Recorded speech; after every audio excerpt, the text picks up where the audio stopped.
Hey, kembali lagi dengan saya Syamsul Alam dari syamsulalam.net. Kita sekarang lanjut ya ke video ketiga tentang penyempurnaan di stage usaha, materi bisnis simpelnya kita ya kan ya.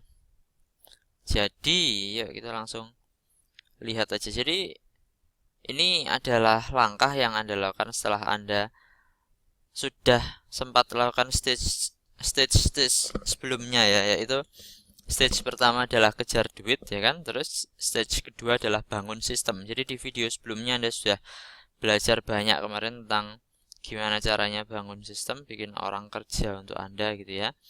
Jadi video ketiga ini kita bakalan fokus ke penyempurnaan. Jadi penyempurnaan ini tuh goalnya itu apa sih? Jadi ini saya bakalan kasih di sini karena saya lupa goal.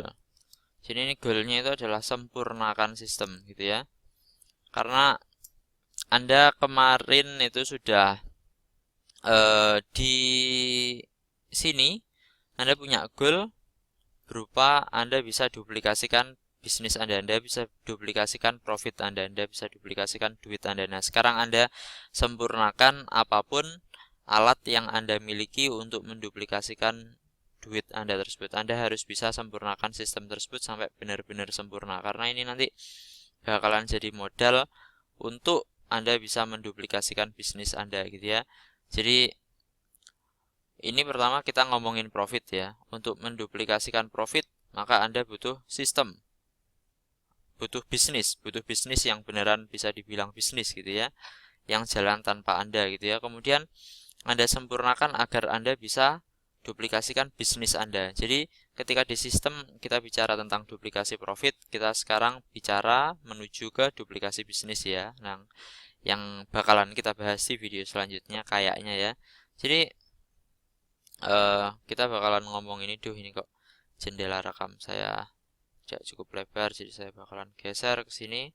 Oke, jadi goalnya adalah sempurnakan sistem. Jadi apa sih yang perlu dilakuin untuk bisa sempurnakan untuk di tahap penyempurnaan ini? Ini intinya adalah gini, intinya adalah apapun yang Anda temukan di proses Anda ketika Anda membangun sistem, masalah apapun yang Anda miliki saat itu, Anda harus bisa identifikasi semua masalah tersebut. Jadi, Anda punya masalah apapun yang mungkin muncul saat itu, misalnya Anda punya masalah dalam apa itu namanya?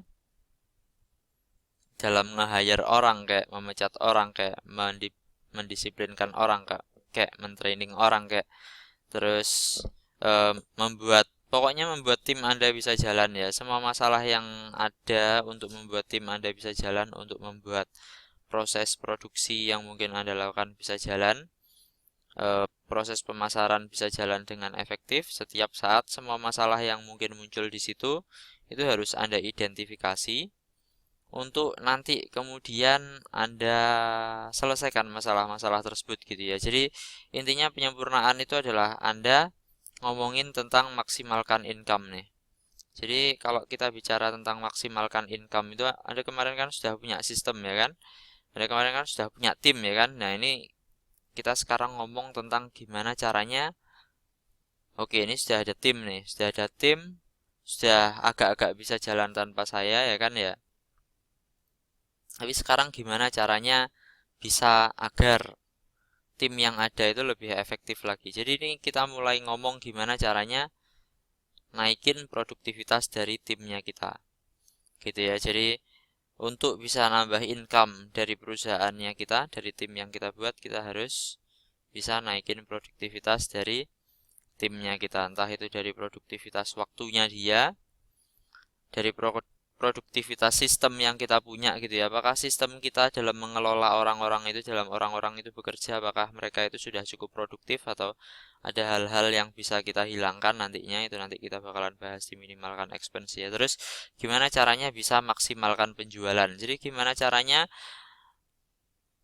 SDM yang dimiliki oleh tim kita itu cukup cukup mumpuni sehingga penjualan itu bisa cukup tinggi seperti kalau kita dulu yang jualan atau bahkan lebih tinggi lagi daripada kalau kita dulu jualan gitu ya. Jadi masing-masing tim Anda harus punya kemampuan yang sama atau bahkan lebih baik daripada Anda gitu ya.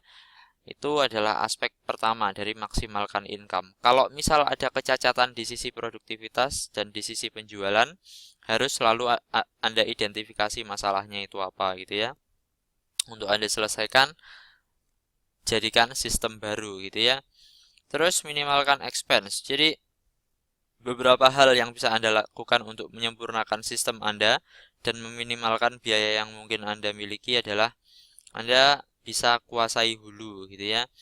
Jadi misal Anda selama ini Anda bisnis di bidang sepatu safety misalnya. Sepatu safety, Anda jualan sepatu safety, Anda beli dari tangan kedua kayak atau tangan pertama gitu ya, dari pabriknya. Nah, Anda bisa minimalkan biaya Anda dengan cara dan minimalkan resiko Anda dengan cara tidak tergantung pada pihak lain, yaitu dengan cara menguasai hulu. Jadi Anda bisa mulai belajar tentang gimana sih proses produksi dari sepatu safety. Di kota mana sih biasanya sepatu safety ini ada gitu. Jadi kalau misal Anda sebelumnya dari tangan kedua, agar Anda bisa lari langsung ke tangan pertamanya. Jadi biaya lebih murah ya kan. Atau entah Anda bisa bikin perusahaan baru, di mana perusahaan barunya itu khusus produksi produk di sisi hulu ini. Jadi ya seperti itu ya. Dan ini sudah masuk ke teoritis sekali, di mana saya nggak bisa kasih contoh yang benar-benar praktis banget gitu ya. Benar-benar praktis banget karena kalau sudah sampai di tahap 3 ini sudah benar-benar tahapnya ini sudah manajerial sekali gitu ya. Tahapnya sudah tidak sudah agak sulit kalau saya kasih contoh yang terlalu praktis gitu ya.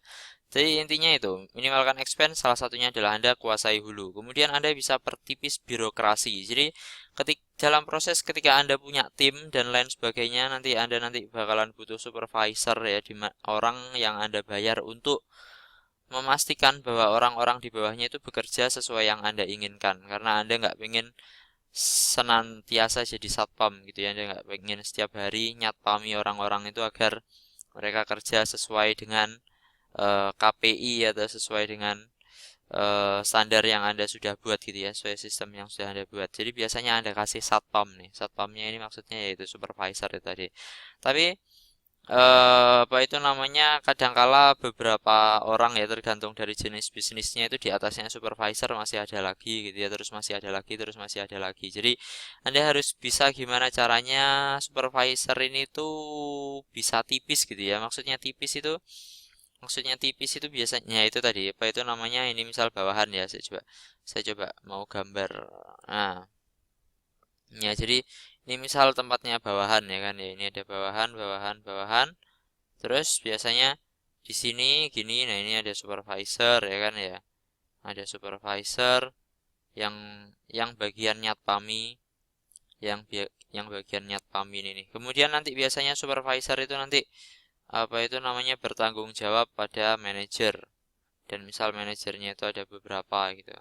Nah, ini kalau bisnis kalau sudah cukup besar ya akhirnya gini, terus nanti manajer nanti bertanggung jawab pada Anda gitu ya, misalnya seperti ini gitu ya. Nah, ini gimana caranya biar bisa tipis nih. Jadi Anda bisa entah apa itu namanya, Anda cari cara gimana caranya biar manajer ini gimana caranya biar merangkap jadi supervisor kayak misalnya, atau misal Anda kasih kayak apa ya istilahnya ya, Anda kasih judul baru dari manajer ini, di mana manajer ini nggak cuma bisa diefektifkan, nggak cuma dia ngelolai supervisor aja, tapi dia bisa intinya bikin perusahaan itu selin mungkin lah, lin itu apa ya, seramping mungkin. Jadi tidak terlalu apa ini istilahnya, tidak terlalu vertikal, jadi lebih horizontal gitu ya. Jadi intinya secara teori seperti itu. Anda cari cara gimana caranya Anda bisa pertipis birokrasi. Akses ke Anda itu jangan dibikin terlalu sulit gitu. Jadi apa itu namanya ya seperti itu. Karena itu nanti gunanya adalah untuk meminimalkan expense dan juga agar perusahaan Anda lebih fleksibel dalam dalam dalam dalam berjalan gitu. Ini gimana ini caranya hapus ini? Nah, oke. Nah, jadi itu ya. Kemudian aspek ketiga adalah seleksi pelanggan. Jadi kadangkala ketika Anda sudah punya tim, kadangkala tim Anda bisa jadi mereka itu mengejar jenis pelanggan yang salah. Maksudnya gimana? Jadi pelanggan itu ada macam-macam ya. Pelanggan itu ada macam-macam. Ada pelanggan ideal, ada pelanggan kurang ideal, ada pelanggan yang tidak ideal. Mereka sama-sama keluar uang untuk Anda gitu ya. Tapi berbeda karena pelanggan ideal itu dia yang memberikan 80% uang ke Anda dan biasanya maintenance-nya tidak terlalu sulit gitu. Jadi misalnya kalau misal Anda perusahaan yang jual yaitu misal jual sepatu safety ya, dan Anda misal nanti itu ada apa itu namanya, nanti Anda sudah mulai cukup besar sampai Anda bisa jual ke luar negeri, nanti itu bakalan ada beberapa negara di mana mereka itu belinya itu tidak terlalu banyak ya. Mereka belinya tidak terlalu banyak, tapi urusan dengan mereka itu sangat-sangat repot sekali. Entah ngirimnya repot, atau entah pembayarannya repot, atau entah dan lain sebagainya. Orang-orang seperti itu pelanggan-pelanggan seperti itu dipecat aja. Pelanggan-pelanggannya dipecat aja. Lah terus lah kehilangan uang kalau misal pelanggannya dipecat. Ya memang seperti itu gitu. Ya memang tujuannya memang seperti itu, tapi nggak apa-apa gitu. Anda dapat 80% uang di mana Anda bisa bergerak 2 kali lebih cepat tuh lebih bagus daripada Anda punya 100% uang tapi Anda geraknya lambat gitu ya.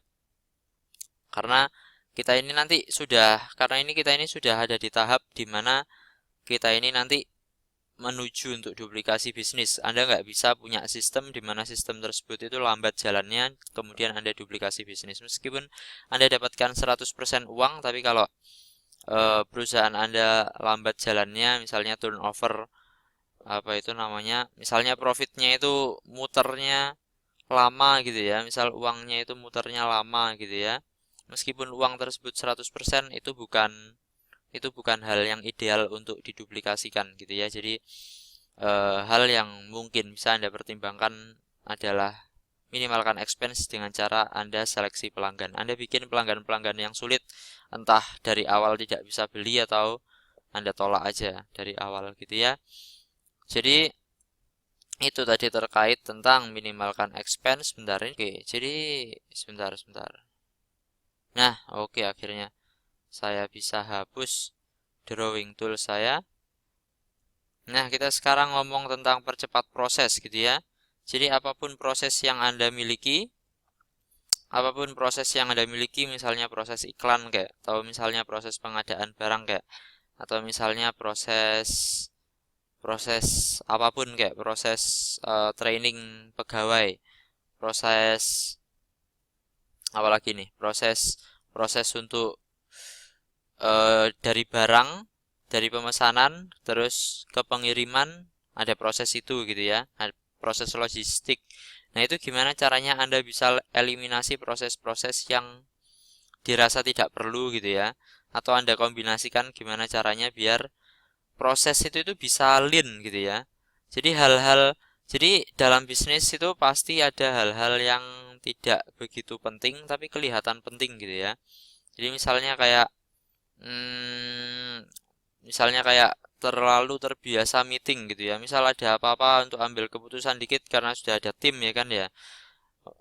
Untuk apa-apa karena mentang-mentang timnya sudah banyak, sedikit-sedikit meeting. Mau ambil keputusan dikit aja, kecil aja, bukan keputusan yang terlalu berpengaruh aja, dikit-dikit meeting gitu. Itu proses yang nggak penting. Meeting itu habisin banyak waktu, bisa habisin sampai beberapa jam sendiri. Dibikin gimana caranya biar perusahaan tuh bisa ambil keputusan katakan lewat email aja atau lewat telepon aja, atau pakai teknologi gimana caranya biar bisa mengeliminasi proses-proses yang nggak diperlukan kayak misalnya proses meeting itu tadi. Nah, hal lain yang juga bisa dilakukan adalah mungkin delegasikan beberapa keputusan ya. Anda ini kan sudah punya anak buah nih, tapi nggak bagus juga kalau anak buah Anda dikit-dikit tanya ke Anda tiap kali dia mau ambil keputusan. Jadi kasih wewenang kepada anak buah Anda gitu ya, untuk bisa ambil keputusan sendiri. Kalau misal kalau misal keputusan tersebut tidak lebih dari ukuran sekian gitu. Katakan, oke, untuk pembelian barang, untuk pembelian stok dalam jumlah segini, wes tak percayakan ke kamu, nggak usah tanya saya. Kamu kalau kamu rasa bagus, kamu rasa perlu untuk dibeli, ya beli aja gitu. Jadi salah satunya misalnya seperti itu adalah eliminasi proses. Kemudian ini ada otomatisasi proses ya. Jadi proses pengambilan keputusan, proses-proses pembelian, proses-proses invoicing, proses-proses apapun yang nanti mungkin muncul dalam bisnis Anda yang tidak bisa dieliminasi, maka Anda harus cari cara gimana caranya biar bisa mengotomatisasi proses tersebut. Dan setelah itu, kalau misal entah itu investasi ke mesin-mesin baru, ke alat-alat baru, atau apapun, investasi ke teknologi apapun gitu ya, Anda yang lebih tahu proses-proses apa saja yang ada di dalam bisnis Anda, sesuai dengan job desk dan sistem yang sudah Anda buat ya. Gimana caranya? Cari konsultannya, gimana caranya biar bisa diotomatisasi. Ini gimana sih caranya biar bisa cepat gitu ya. Misal Anda butuh untuk biar tertib administrasi, misalnya Anda butuh untuk bikin laporan ini gitu ya. Bikin laporan ini tiap kali terjadi aktivitas ini gitu ya. Nah, itu cari cara gimana caranya biar bisa diotomatisasi. Ini salah satu contoh yang saya sangat-sangat suka ya. Itu adalah restoran The Cost. Anda mungkin tahu ya restoran The Cost ya. Jadi restoran The Cost itu mengotomatisasi prosesnya itu sangat-sangat keren sekali. Jadi ada proses dalam bisnisnya itu, ada proses pemilihan menu ya kan ya, pemilihan menu.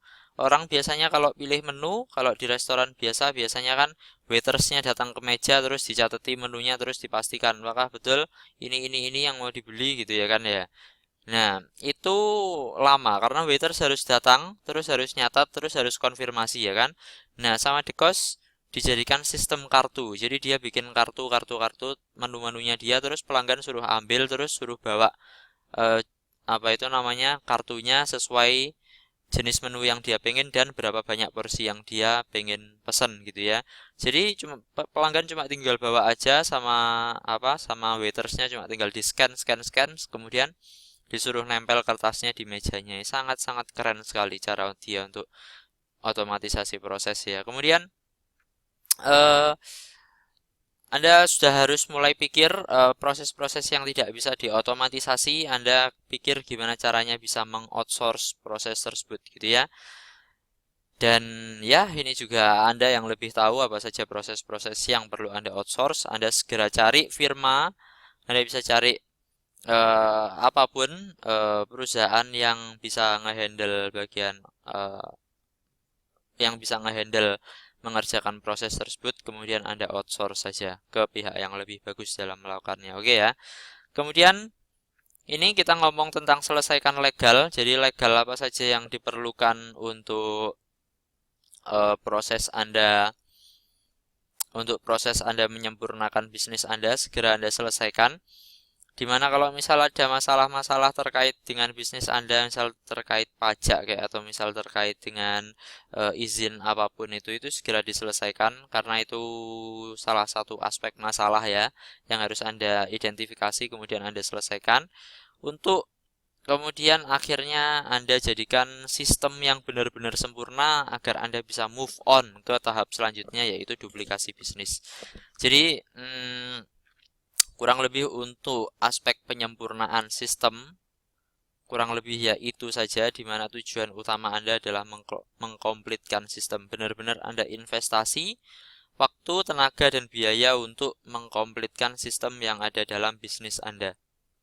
Karena cuma sistem yang komplit aja yang nanti itu ketika diduplikasi itu nggak bakalan banyak ceguannya gitu ya, nggak bakalan banyak masalahnya, sehingga ketika nanti diduplikasi itu enak gitu ya. Anda nggak usah mikir-mikir masalah lagi ya. Tentu saja diduplikasi tergantung dari tempatnya, nanti mungkin ada masalah baru, tapi minimal nanti bakalan lebih minimal. Jadi saya rasa gitu dulu, videonya sudah hampir 20 menit. Saya harap Anda belajar sesuatu dari video ini di aspek ketiga tentang penyempurnaan dalam stage usaha bisnis simple ala saya. Saya Syamsul Alam dari syamsulalam.net. Salam senyum.